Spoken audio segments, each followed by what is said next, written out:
ప్రభునందు ప్రియమైన శ్రోతలకు వందనములు. ఈ పోడ్కాస్ట్ కార్యక్రమం నాకు స్వాగతం. మీ అందరి కొరకు ఈ కార్యక్రమమును ప్రసారం చేయుచున్నాం. విని దైవాశీస్సులు పొందుకోగలరు. ప్రభువైన యేసుక్రీస్తు నామంలో అందరికీ శుభములు, వందనములు తెలియపరుస్తూ ఉన్నాం.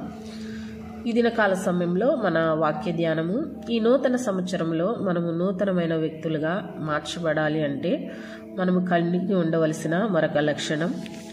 పరమగీతముల గ్రంథము 7వ అధ్యాయం 13వ వచనం. పుత్రదాత వృక్షము సువాసన నిచ్చుచున్నది, నా ప్రియుడా, నేను నీ కొరకు దాచి ఉంచిన నానావిధ శ్రేష్ఠ ఫలములు పచ్చివియు పండువియు మా ద్వార బంధనముల మీద వేలాడుచున్నవి.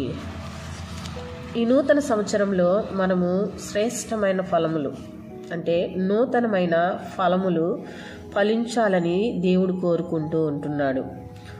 యోహాను సువార్త 15వ అధ్యాయంలో మనం చూడగలిగినట్లయితే, ద్రాక్షావల్లిని నేను, తీగలు మీరు, ఎవడు నా యందు నిలిచియుండునో, నేను ఎవని యందు నిలిచియుండునో వాడు బహుగా ఫలించును, నాకు వేరుగా ఉండి మీరేమీయూ చేయలేరు అని దేవుని వాక్యము మనకు సెలవిస్తూ ఉంటుంది.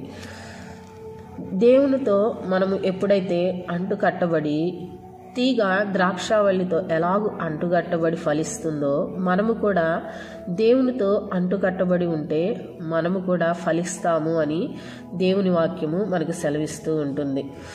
మత్తయి సువార్త 7వ అధ్యాయం 19వ వచనం ప్రకారము, మంచి ఫలములు ఫలింపని ప్రతి చెట్టు నరకబడి అగ్నిలో వేయబడును అని దేవుని వాక్యం సెలవిస్తుంది. ఈ నూతన సంవత్సరంలో దేవుడు మన దగ్గర నుంచి మంచి ఫలాలు ఫలించాలి, నూతనమైన ఫలాలు ఫలించాలి. గత సంవత్సరంలో మనం ఫలించలేదేమో, దేవుడు ఈ నూతన సంవత్సరంలో మరొక అవకాశాన్ని దేవుడు మనకు కలుగు చేస్తూ ఉంటున్నాడు. మంచి ఫలాలు మనము ఫలించి ఆయన రాజ్యంలో మనము స్వతంత్రించుకున్నట్లుగా మనము ఉండాలి అని దేవుని వాక్యం సెలవిస్తుంది. లోకాసు వార్త 3వ అధ్యాయం 8వ వచనం ప్రకారము, మారు మనసుకు తగిన ఫలములు ఫలించుడి అని దేవుని వాక్యము మనకు సెలవిస్తుంది. మారు మనసుకు తగిన ఫలాలు మనం ఫలించాలి. గడిచిన కాలంలో మారు మనసు మనకు లేదేమో, మారు మనసు లేని వారందరూ కూడా మారు మనసు మరలా పొందుకోవాలి అని దేవుని వాక్యం సెలవిస్తూ ఉంది. యోహాను సువార్త 4వ అధ్యాయం 36వ వచనం ప్రకారము, విత్తువాడును కోయవాడును కూడా సంతోషించినట్లు కోయువాడు జీతము పుచ్చుకొని నిత్య జీవార్థమైన ఫలము సమకూర్చుకొనుచున్నాడు. చూడండి, నిత్య జీవార్థమైన ఫలము సమకూర్చుకునే వారముగా ఈ నూతన సంవత్సరంలో మనము ఉండాలి అని దేవుని వాక్యము మనకు సెలవిస్తూ ఉంటుంది.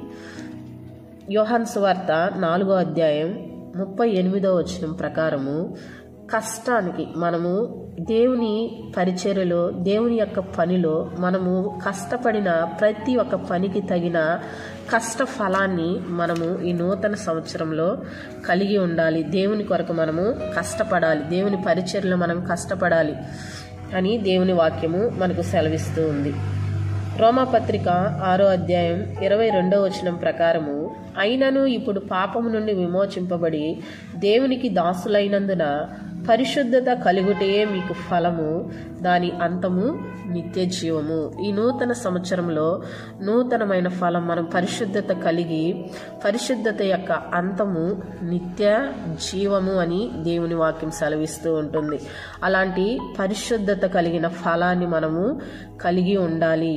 పాపము జోలికి మనము వెళ్లకుండా, పాపము నుండి మనము విడిపింపబడి పరిశుద్ధత అనే ఫలాన్ని మనము పొందుకుని ఆ నిత్య రాజ్యంలో మనము ప్రవేశించాలి అని దేవుని వాక్యం సెలవిస్తూ ఉంటుంది. రోమపత్రిక 7వ అధ్యాయం మనము 4 నుంచి 6 వచనాలు చూడగలిగినట్లయితే, ప్రాచీన స్థితి కలిగిన వారము కాక మనం ఆత్మానుసారమైన నవీన స్థితి గలవారమై సేవ చేయాలి అని దేవుని వాక్యం సెలవిస్తూ ఉంటుంది. ఇంకా ఈ నూతన సంవత్సరంలో మనము ఆత్మఫలాన్ని కలిగి ఉండలేదేమో, ఒకవేళ ఈ నూతన సంవత్సరంలో ఆత్మఫలాన్ని కూడా మనము కలిగి ఉండాలి అని దేవుని వాక్యం సెలవిస్తూ ఉంది. ప్రేమ, సంతోషము, సమాధానము, దీర్ఘశాంతము, దయాళత్వము, మంచితనము, విశ్వాసము, సాత్వికము, ఆశా నిగ్రహం. ఈ 9 అనుభవాలు కలిగిన ఆత్మ ఫలాన్ని మనము ఈ నూతన సంవత్సరంలో కలిగి ఉండాలి అని దేవుని వాక్యం సెలవిస్తూ ఉంటుంది. ఎఫెసీయులకు రాసిన పత్రిక 5వ అధ్యాయం 9వ వచనంలో చెప్పబడినట్లుగా వెలుగు ఫలాన్ని మనము ఫలించాలి అని దేవుని వాక్యం సెలవిస్తుంది. మంచితనం, నీతి, సత్యం అనే ఫలాలను మనము ఫలించాలి అని దేవుని వాక్యం సెలవిస్తుంది. అదేవిధంగా జిహ్వా ఫలాన్ని కూడా మనము కలిగి ఉండాలి. దేవుణ్ణి ఎల్లప్పుడూ కూడా మనము స్తుతించే వారముగా ఉండాలి అని దేవుని వాక్యము మనకు సెలవిస్తూ ఉంటుంది. ఈ నూతన సంవత్సరంలో మనము నూతనమైన ఈ ఫలాలన్నీ కూడా కలిగి మారు మనసుకు తగిన ఫలాన్ని మనం ఫలించాలి. నిత్య జీవార్థమైన ఫలాన్ని మనము ఫలించాలి. అదేవిధంగా పరిశుద్ధత కలిగి ఉండే ఫలాన్ని మనము కలిగి నిత్య జీవాన్ని పొందుకోవాలి. ఆత్మ ఫలాన్ని మనం పొందుకోవాలి. వెలుగు ఫలాన్ని మనం పొందుకోవాలి. జిహ్వా ఫలాన్ని మనం పొందుకొని ఇంకను మంచి ఫలాలు ఫలించే చెట్టు వలె మనందరం కూడా ఉండి ఈ నూతన సంవత్సరంలో నూతనమైన ఫలాలు మనందరం కూడా ఫలించి దేవుణ్ణి మహిమపరచుదుముగాక. ఆమెన్.